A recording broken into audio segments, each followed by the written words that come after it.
ilmunya juga mungkin susah untuk nyampainya. Tapi kalau kita bisa ketemu, ilmunya bisa nyampe.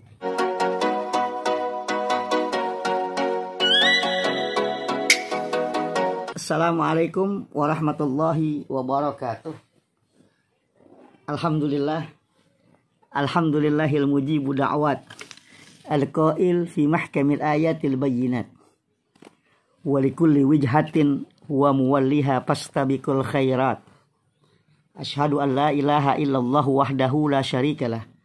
Wa asyhadu anna Muhammadan abduhu wa rasuluh khairul khalqi wal karamat. Amma ba'du asdiqai fillah. Teman-teman yang saya muliakan dan saya hormati.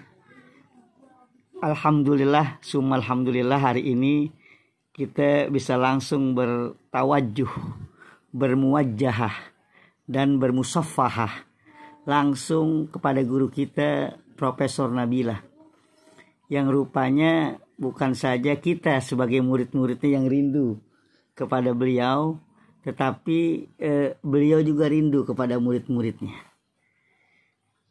Karena memang proses belajar mengajar atau menuntut ilmu ini menjadi sebuah kewajiban kita seorang muslim, sebagaimana yang Rasul sampaikan dalam sebuah sabdanya, talabul ilmi faridatun ala kulli muslimin wa muslimatin. Kewajiban kita seorang muslim adalah belajar menuntut ilmu. Nah, karena itu merupakan sebuah kewajiban, maka ilmu itu menjadi sebuah hal terpenting dalam hidup kita. Karena yang disampaikan ta'allamul ilma tu'rafu bih wa'malu bihi takunu min ahli.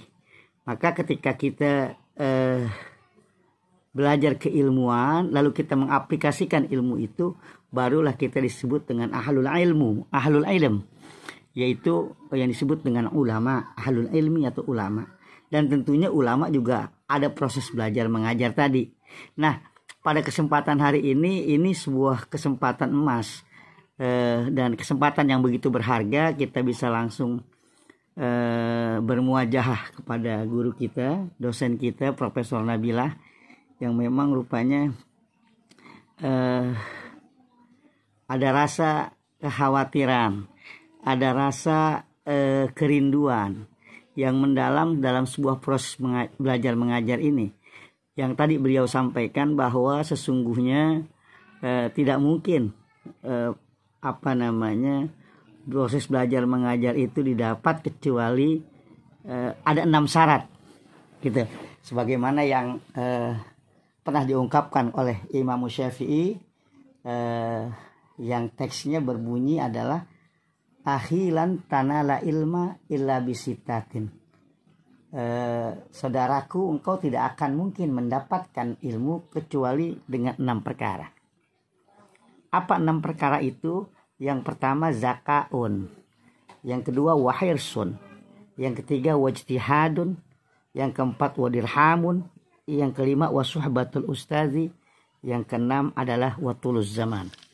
Jadi kata Imam Syafi'i, ilmu itu bisa didapat dari orang yang menuntut ilmu itu adalah 6 perkara, 6 syaratnya kata dia. Yang pertama adalah zakat, yaitu orang tadi mempunyai kecerdasan. Nah, cerdas itu dibagi 2. Ada kecerdasan yang disebut dengan muhibbatun minallah. Artinya kecerdasan yang memang itu karena kerahiman Allah kepada seseorang. Bisa dia langsung cepat menghafalnya, bisa ngetahuin hal-hal yang misalnya masih dalam proses belajar mengajar, tapi lebih cepat mencerna dan mengetahui ilmunya. Mungkin kalau sekarang lebih kenal dengan dia punya ilmu laduni lah kira-kira. Dia nggak belajar tapi cepat menangkap sebuah keilmuan. Tapi prosesnya belajar masih tetap. Artinya dalam proses belajar itu ketika belum sekali diajarkan secara gamblang, secara jelas, tapi dia cepat menangkapnya. Yang kedua adalah muktasab. Kecerdasan muktasab ini, orang bisa cerdas ketika dia rajin mencatat apa yang menjadi sebuah pelajaran tersebut, lalu mengulang-ulang materi, lalu juga berdiskusi dengan yang lainnya tentang materi yang menjadi sebuah pelajaran itu. Sama yang kemarin kita sampaikan dalam proses ilmu itu, yang Imam Syafi'i ibaratkan adalah binatang buruan. Al ilmu sayyidun wal kitabatu qayyiduhu. Ilmu adalah binatang buruan dan tulisan yang kita punya itu adalah pengikatnya. Maka bagaimana supaya binatang itu tidak lari? Qayyid suyudaka bihibalil wasiqah, yaitu ikat keras, ikat dengan kuat binatang buruan itu supaya tidak dia lari kemana-mana. Karena paminal hamaqati antasida ghazalatan wa tatrukuha bainal khalaiqi taliqatan. Itu kemarin telah kita jelaskan bersama, telah kita diskusikan bersama. Tapi yang terpenting adalah orang menuntut ilmu harus punya yang pertama adalah kecerdasan. Kecerdasan itu ada dua, yaitu muhibbatun minallah, yang kedua adalah muktasab. Nah, yang lebih banyak adalah yang muktasab. Yang muktasab ini banyak pada kita semua. Maka ketika kita belajar kudu ada catatannya, perlu ada kita mengulang materi-materinya, lalu perlu ada diskusi, pembuatan makalah dan yang lainnya. Yang kedua yaitu wahirsun. Hirsun itu artinya ada kerakusan dalam mencari ilmu. Kepengen terus menggali keilmuan. Karena memang ketika orang mendapatkan ilmu, bukan tambah cukup keilmuannya, tapi terus dia merasa kurang. Sama ketika tadi Prof. Nabila bilang bahwa dia belajar tentang filologi, lalu dalam filologi itu harus dia belajar juga tentang tasawuf, maka dia juga akhirnya belajar tentang tasawuf. Ketika belajar tentang tasawuf, dia harus belajar juga tentang bagaimana cara berpikir dengan efektif dan benar. Nah, itu ada di dalam kerangka ilmu filsafat misalnya, maka dia belajar juga filsafat. Artinya semakin kita mau belajar, ada kerakusan kita untuk belajar, maka terus makin kurang ilmu kita. Terus dan tidak pernah ada cukupnya ilmu itu untuk kita pelajari. Yang ketiga adalah wajtihadun. Wajtihadun itu artinya sungguh-sungguh. Ya, jadi nggak malas. Ada kesungguhan dari kita untuk terus melakukan proses belajar mengajar ini. Yang keempat wadirhamun, yaitu ada biaya atau bekal yang mesti kita pegang. Ya paling tidak kita punya alat tulis, kita punya untuk menulis, dan kita segala macam kita datang ke sebuah majelis, itu kan ada biaya yang diperlukan.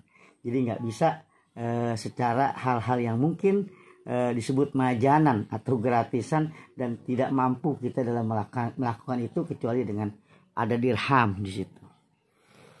Nah, yang kelima adalah wasuhbatul ustazi, yaitu bergaul dengan guru atau menghormati guru atau bisa bermusafahah dengan guru, bermuwajahah dengan guru. Inilah yang proses hari ini kita sama-sama jalani. Yang hari ini kita bisa bertemu langsung dengan guru kita Profesor Nabila yang banyak memberikan spirit, semangat untuk kita terus belajar mencari ilmu ya Bu ya. Jadi ini sebuah kegembiraan buat kita semua untuk bisa kembali semangat dalam proses mengajar dan belajar. Nah, yang terakhir yaitu watuluz zaman. Artinya proses belajar mengajar ini nggak cukup kita berhenti sampai di tingkat doktoral yang sekarang mungkin lagi pada belajar semuanya, tapi ada hal yang mesti kita tahu bahwa belajar ilmu itu dari semenjak kita di buayan sampai ke liang lahat, ya. Jadi dari kecil sampai kita mau meninggal dunia itu harusnya kita tetap mencari keilmuan. Nah, oleh karena itu kesempatan berharga ini menjadi sebuah momentum yang amat sangat berarti buat kita, terutama para calon doktoral ini yang mudah-mudahan bertambah semangat kita untuk terus mengejar ilmu pengetahuan sepanjang masa. Dan hari ini kita bisa bertemu langsung dengan Profesor Nabila merupakan poin yang kelima, wasuhbatul ustazi. Yang mudah-mudahan memang pandemik ini yang luar biasa memberikan jarak yang sangat riskan antara guru dengan murid tidak pernah bertemu, maka ilmunya juga mungkin susah untuk nyampe. Tapi kalau kita bisa ketemu, ilmunya bisa nyampe. Ya mudah-mudahan kehadiran Profesor pada hari ini membawa keberkahan buat kita semua. Dan yang paling penting adalah ini merupakan temuan yang memang diberkahi Allah Subhanahu wa taala. Terima kasih kepada saudara-saudara sekalian yang hadir pada hari ini dalam kuliah bersama dengan Profesor Nabila, dan kita bisa bertemu insya Allah di hari-hari yang akan datang, dan mudah-mudahan bisa selesai semua disertasi ini pada dokter. Amin. Amin ya rabbal alamin. Assalamualaikum warahmatullahi wabarakatuh. Waalaikumsalam.